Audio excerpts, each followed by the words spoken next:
From Tampa Bay streaming news leader, this is ABC Action News. Hello, I'm Dee O'Reilly. We'll check in with Greg D in just a moment for a look at your forecast. But right now, I want to get to our ABC Action News headlines. Customs and Border Patrol agents now say more than 2 million migrants have crossed the U.S.-Mexico border so far this year. The agency adds many migrants are coming from Venezuela, Nicaragua, or Cuba. Now a Texas sheriff is responding to Governor Ron DeSantis flying 48 Venezuelan migrants to Massachusetts last week. Bexar County Sheriff Javier Salazar says his agency will investigate claims that a Venezuelan migrant was paid to recruit and lure people onto those flights. He says they were promised jobs and housing in places like Philadelphia and Boston.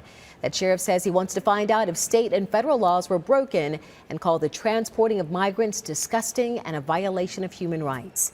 The sheriff says he's talked to an attorney representing some of the migrants to get a better understanding of what happened. Meanwhile, a spokesperson for Governor DeSantis' office responded to Sheriff Salazar saying, quote, immigrants have been more than willing to leave Bexar County after being abandoned, homeless, and left to fend for themselves. Florida gave them an opportunity to seek greener pastures in a sanctuary jurisdiction.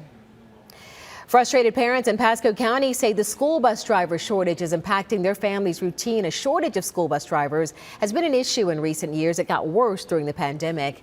Jessica McBride says late school buses don't just keep her daughter from getting to school on time, they also affect her job too.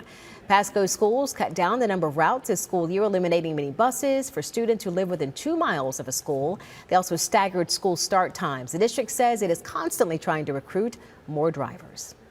The Tampa Bay Rays dropped Game 1 in their series against the Astros last night. They were shut out 4-0, but their playoff push continues. The team will continue its series tonight against the Astros, and then on Thursday, it's 4 games against the Blue Jays. That team leads the Rays by a half game for their top wild card spot. The good news for the Rays is the Blue Jays also lost yesterday, so their lead over the Rays remains at just a half game.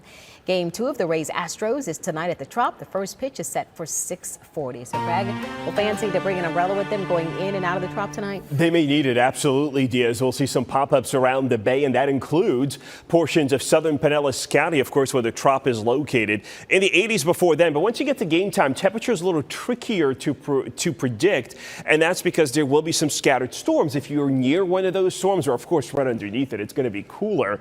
That could mean some localized flooding. You know how St. Pete's streets can get, especially once you get off of 275, localized flooding, ponding on the roadways, some big puddles to get through. But I think by the time that game comes to an end, things will be drying out nicely and your trip home should be much drier. Updates on those storms always posted in the ABC Action News app. Dia? All right, thank you, Greg. You can now get news 24 hours a day on ABC Action News Plus. Just download the ABC Action News app on Roku, Amazon Fire TV, Android TV, and Apple TV.